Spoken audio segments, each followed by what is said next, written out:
Hey guys, what's up? This is Insanity. Got a gameplay of Advanced Warfare on PC. It took me 14 years since its release, but I finally watched The Incredible Hulk.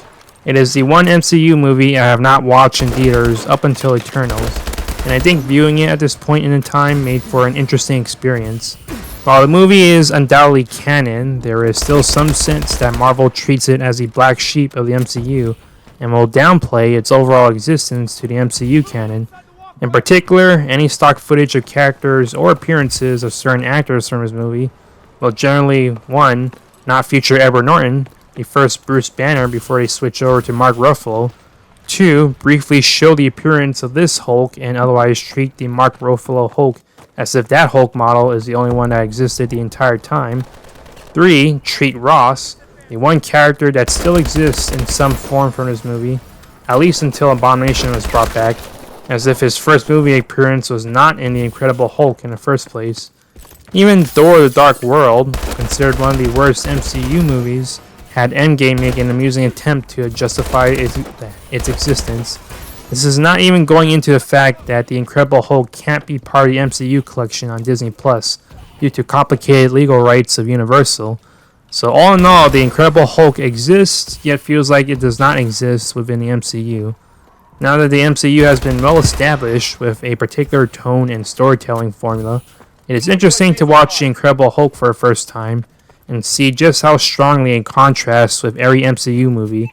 It's by far the most serious movie in MCU, and although there's some levity and humor here and there, the movie remains deathly serious.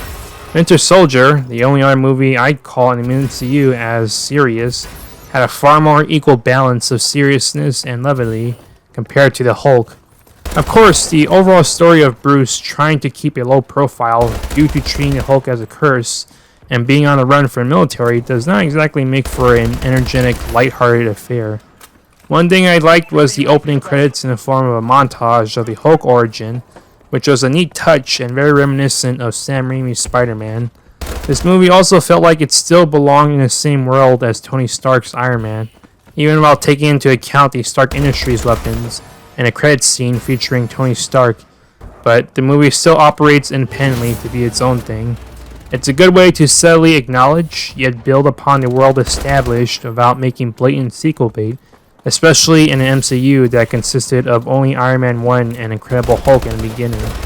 I also like that the Hulk had plenty of human touches to him, despite being portrayed negatively in story.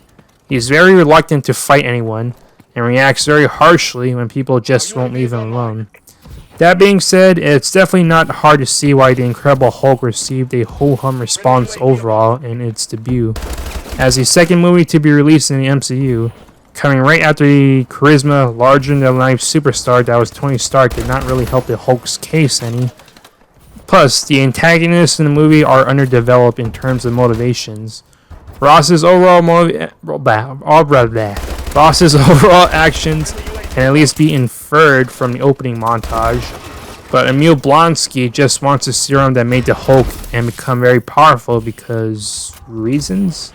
Perhaps I missed a beat, but Emil went from initially taking on the Hulk because it was a mission directive to deciding that he too wants in on a serum action after getting slapped away by the Hulk. And as Abomination decides that Bruce is not worthy to have his serum powers, well, that's it. There's no end goal or some great foresight beyond for Emil. Of course, some of the Phase 1 MCU villains weren't exactly the best or most developed, but it seemed like the movie decided that it needed to have a more physical threat to credibly oppose the Hulk, and quickly rushed in Abomination to give the movie a villain that would ensure a final battle. And the action overall is pretty lacking, I feel. There's not much of it. A lot of Hulk's action scenes has him being defensive instead of really going Hulk smash. And the final battle between Abomination and the Hulk does not involve a lot of actual fighting.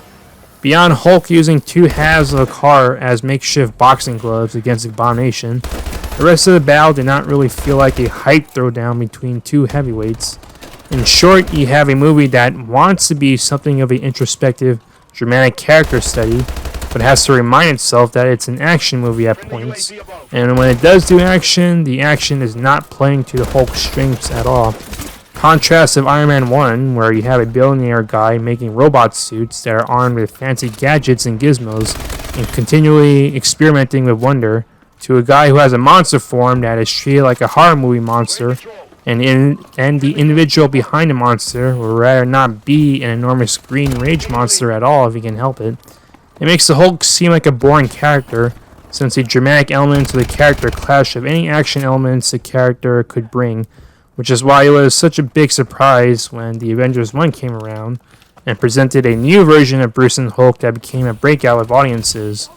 Bruce wasn't constantly at war with the Hulk internally, thanks to being able to interact with and play off of other characters who are just as extraordinary.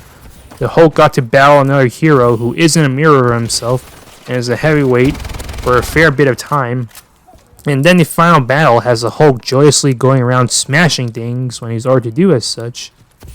I definitely benefited going back to watch The Incredible Hulk after watching all the other MCU stuff first, so that The Incredible Hulk gets to stand out with its differences in tone and approach, not only to the other MCU movies, but to the other uses of the Hulk afterwards.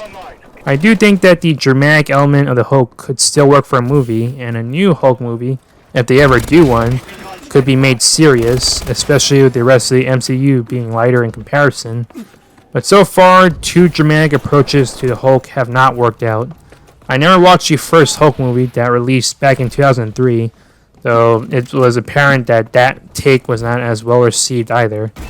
Perhaps the Hulk is better in an ensemble or with other personalities to bounce off of, so that he isn't seen as a boring character, even if it means it comes at the expense of exploring his corner of the Marvel Universe.